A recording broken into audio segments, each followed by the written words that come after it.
اعوذ باللہ من الشیطان الرجیم بسم اللہ الرحمن الرحیم رب اشرح لی صدری ویسر لی امری واحلل عقدۃ من لسانی یفقہوا قولی۔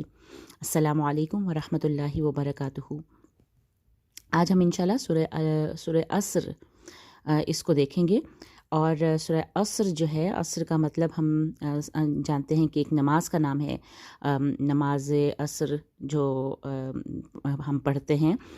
اور یہاں پہ جب والعصر سے بات شروع ہو رہی ہے تو یہ جو واو ہے یہ واو قسمیہ کہلاتا ہے۔ میں کیوں اس کو واو قسمیہ کہہ رہی ہوں؟ واو کا مطلب ہم باقی جگہوں پہ اور کے معنوں میں دیکھتے ہیں کہ وا کا مطلب اور ہوتا ہے، لیکن اس کو میں نے قسم کیوں کیا کہا واو قسمیہ؟ کیونکہ اس کے بعد مجھے جو اسم نظر آ رہا ہے العصر، وہ حالت جر میں ہے۔ جب بھی آپ ایک ایسا واو دیکھیں جس کے بعد جو اسم ہے وہ حالت جر میں ہو، یعنی آخر میں زیر ہو، تو ہم کہتے ہیں کہ یہ واو قسمیہ ہے، اور اس کا مطلب ہوتا ہے کہ اللہ تعالیٰ عصر کے یعنی کہ جو زمانہ ہے، ایک وقت کا وقت ہے، وقت کی قسم کھائی جا رہی ہے۔ اور اللہ تعالیٰ اب یہ جو قسم والی ایک آپ چیز آپ دیکھیں گے مختلف صورتوں میں کہ بات قسم سے شروع ہوتی ہے۔ اس طرح کے جملے جو ہوتے ہیں اس کو کہتے ہیں جملہ قسمیہ۔ ایک قسم کھائی جاتی ہے، اس کے بعد ایک جواب قسم ہوتا ہے کہ اس قسم کے بعد کیا امپورٹنٹ بات بتائی جا رہی ہے۔ اور عرب میں اور ایون باقی لینگویجز میں بھی قسم جو ہے وہ تب کھائی جاتی ہے جب آپ نے بہت امپورٹنٹ کوئی بات کہنی ہو، کہ ایک بات کہہ کے قسم کھا کے، یعنی کہ کسی امپورٹنٹ چیز کی قسم کھا کے آپ بہت ایک کوئی امپورٹنٹ بات بتانے والے ہوں، تب قسم کھائی جاتی ہے۔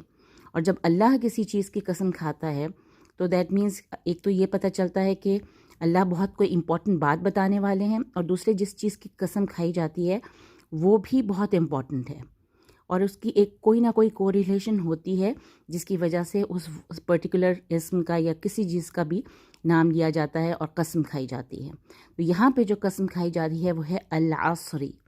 العصری میں آپ سب کو ریکمینڈ کروں گی کہ اس کی تفسیر ضرور سنیے، بہت ہی خوبصورت تفسیر ہے، اور یہ بہت ہی امپورٹنٹ صورت ہے۔ اور کہا جاتا ہے کہ تمام صحابہ، کسی ایک صحابہ نے یہ کہا تھا کہ اگر پورا قرآن نازل نہ ہوتا اور صرف یہ ایک صورت نازل ہو جاتی تو وہ بھی کافی تھی، یعنی کہ اس میں جامع، اس کا مضمون اتنا جامع ہے، ایمان کی بات ہے، عمل صالح کی بات ہے، حق بات کی تلقین اور صبر کی تلقین، تو ایک طرح سے پورا آپ کا اسلام اس میں سمو جاتا ہے اگر ہم دیکھا جائے تو ہم شروع کرتے ہیں۔ اس کی تجوید آپ کے لیے، تجوید کے لیے اس میں عین پہ فوکس کرنا ہے، آپ نے عین کو اچھے سے ادا کرنا ہے، والعصر، اور صاد اس کے بعد موٹا لیٹر ہے۔ اب یہ دیکھیں را جو ہے، را کے نیچے اصل میں تو زیر ہے۔ را جب کہ ہم کہتے ہیں کہ را کے نیچے جب زیر ہو تو ہم اس را کو باریک پڑھتے ہیں، لیکن جب ہم یہاں پہ رک رہے ہیں تو یہ را کو ہم ساکن کر رہے ہیں، اور ساکن سے پہلے جو ہے وہ بھی ساکن ہے، اور اس سے پہلے زبر ہے، ٹھیک ہے؟ تو اس کی وجہ سے ہم اس کو را کو موٹا پڑھ کے رکیں گے۔ والعصر، رو رو، والعصر، والعصر، آ کو موٹا نہیں کرنا، آ نہیں کرنا، عصر، والعصر، ٹھیک ہے؟ اور قسم ہے زمانے کی۔ انا جو ہے اس کا مطلب بے شک ہوتا ہے، اور انا اپنے بعد میں آنے والے اسم کو حالت نصب میں لے جاتا ہے۔ نصب کا مطلب ہے کہ اس کے آخر میں آپ کو زبر نظر آئے گا۔ ان اللہ دیکھیں گے، کبھی بھی ان اللہ نہیں ہوگا، ان اللہ ہی نہیں ہوگا، ہمیشہ ان اللہ۔ لیکن یہاں پہ الانسان ورڈ یوز ہوا ہے تو انسانہ بھی اپنے نصب فارم میں آیا ہے۔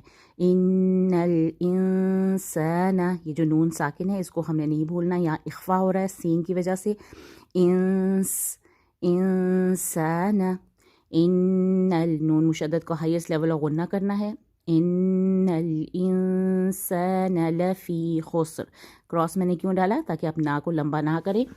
ان الانسان اس طرح سے پڑھ دیا جاتا ہے کامنلی، لیکن یہ غلط ہو جاتا ہے، اس کو نون زبر نہ پڑھ کے لفی پہ آ جائیے۔ ان الانسان لفی خسر، خسر یہاں پہ بھی وہی ہو رہا ہے، را کے نیچے دو زیر ہے، لیکن جب ہم رک رہے ہیں تو جب یہ ساکن ہو جائے گا تو اس سے پہلے دیکھا جاتا ہے کیا ہے، تو وہ پیش اگر ہو تب بھی را کو موٹا پڑھا جاتا ہے۔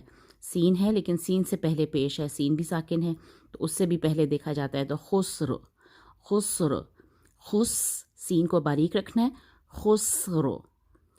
ان الانسان لفی خسر. قسم کے بعد اللہ تعالیٰ نے ایک جواب قسم جو ہے اس میں ایک بہت امپورٹنٹ بات بتائی کہ بے شک انسان ضرور خسارے میں ہے. دیکھیے اگر اللہ بات کر رہا ہے تو اگر اللہ صرف یہ بھی کہہ دیتا انسانو فی خسرن تب بھی بات بہت امپورٹنٹ تھی کیونکہ اللہ نے کہی، لیکن اللہ نے انا لگا دیا. اب شروع میں ہے بے شک انسان فی خسرن. اگر لا نہ بھی لگتا تب بھی یہ بہت اس میں ایک زور پیدا ہو جاتا، لیکن جب انا اور لام دونوں آ جاتے ہیں، ان الانسان لفی، یہ لا زائدہ جو ہے یہ اصل میں لام تاکید ہے، جس کی وجہ سے ترجمہ بنتا ہے کہ بے شک انسان ضرور یقیناً خسارے میں ہے. دیکھیں نا یقیناً کا جو تاکید پیدا کی جا رہی ہے اس لا کی وجہ سے ہے. تو یہ اور مضبوطی اور اس میں جو ہے نا سٹریس پیدا ہو گیا ایک جملے میں کہ ضرور بضرور جو ہے نا انسان خسارے میں ہے. اور اس سے بھی زیادہ زور اللہ تعالیٰ دینا چاہ رہا تھا تو اللہ تعالیٰ نے ایک قسم بھی کھائی کہ والعصری، اور زمانے کی قسم کہ انسان خسارے میں ہے. ہر انسان جو ہے الانسان جو بنی نوع انسانیت ہے وہ سب کی سب خسارے میں ہے، گھاٹے میں ہے. اب آگے اللہ جو ہے یہ حرف استثناء کہلاتا ہے کہ یعنی کہ ایک بات بتائی جا رہی ہے اس کے بعد اللہ کہہ کے اس سے کچھ لوگوں کو ایکسکلوڈ کیا جا رہا ہے کہ سب انسان خسارے میں ہیں سوائے ان لوگوں کے. تو یہ 4 لوگ کون سے ہیں اب وہ دیکھیں گے. الا الذین آمنوا، حمزہ کو بہت کلیئر کرنا ہے. آمنو کا مطلب ہوتا ہے وہ لوگ جو ایمان لائے، الذین آمنوا وہ لوگ جو ایمان لائے. دوسرے کون ہیں؟ وعملوا الصالحات، اور جنہوں نے نیک عمل کی. عاملو یہ بہت کامن فریز ہے، الذین آمنوا وعملوا الصالحات، یہ ہم سب جانتے ہیں کہ وہ جو لوگ جو ایمان لائے اور جنہوں نے نیک عمل کیے. صالحات کہتے ہیں نیک عمل کو، انہوں نے نیک عمل کیے. تو یہ 2 لوگ ہو گئے. تیسرے کون لوگ ہوتے ہیں؟ وتواصوا بالحق. تواصوا کا مطلب ہوتا ہے وصیت کرنا، تلقین کرنا، کسی کو کچھ کہہ کے سمجھانا. تلقین کی جاتی ہے نا، کسی کو سمجھایا جاتا ہے کہ دیکھو ایسا نہ کرو، ایسا نہیں کرو، ایسے کرو. تو یہ تواصع کہلاتا ہے. تو یہ وہ تواصع وہ کیا کرتے ہیں ایک دوسرے کو، اس میں جو ایک دوسرے کا معنی ہے نا کہ صرف اپنے آپ کو تلقین نہیں کرتے بلکہ اپنے ارد گرد ہر ایک کو دوسروں کو تلقین کرتے جائے، ایک دوسرے کو. خود بھی تلقین یعنی کہ خود بھی اس سے سبق لیتے ہیں اور دوسروں کو بھی سمجھاتے ہیں. ایک دوسرے کو تلقین کی بالحق، حق کے ساتھ. حق کیا ہوتا ہے؟ جو سچائی ہوتی ہے. اگر آپ کسی کو کوئی اچھی بات بتاتے ہیں، دین کی بات بتاتے ہیں، اللہ کی بات بتاتے ہیں، کوئی حدیث بتاتے ہیں، دیٹ از وتواصوا بالحق، آپ نے حق بات کی تلقین کی. تو یہ ہے ایک دوسرے کو تلقین کی حق کی. وتواصوا بالصبر، صرف حق کی تلقین نہیں کی بلکہ ایک اور تلقین کی صبر کی بھی. ایک دوسرے کو تلقین کی الصبری بالصبری، صبر کی. یہ جو با کی پریپوزیشن آ رہی ہے وہ اس تواصع کو اور کلیئر کر رہی ہے کہ کس چیز کی تلقین کی جاتی ہے. تو یہ کس چیز کی جو ہے نا کی کے معنوں میں آئے گا یہاں پہ، با کا بھی یہاں پہ بھی. بالحق وتواصوا بالصبر. اچھا جب ہم حفظ کر رہے ہوتے ہیں تو یہاں پہ تھوڑی سی گڑبڑ ہوتی ہے کہ کئی دفعہ ہم بھول جاتے ہیں کہ صبر پہلے تھا یا حق بعد میں تھا. یا تو یاد رکھیے العصری میں بھی را بعد میں آ رہا ہے، خسری میں بھی آخر میں، خسر میں بھی را بعد میں آ رہا ہے، تو صبر میں بھی را آخر میں آ رہا ہے. تو ایک جیسے یہ تینوں آیتیں ہیں اور سب سے چھوٹی آیت 3 آیتوں پر مشتمل یہ صورت ہے اور بہت جامع صورت ہے.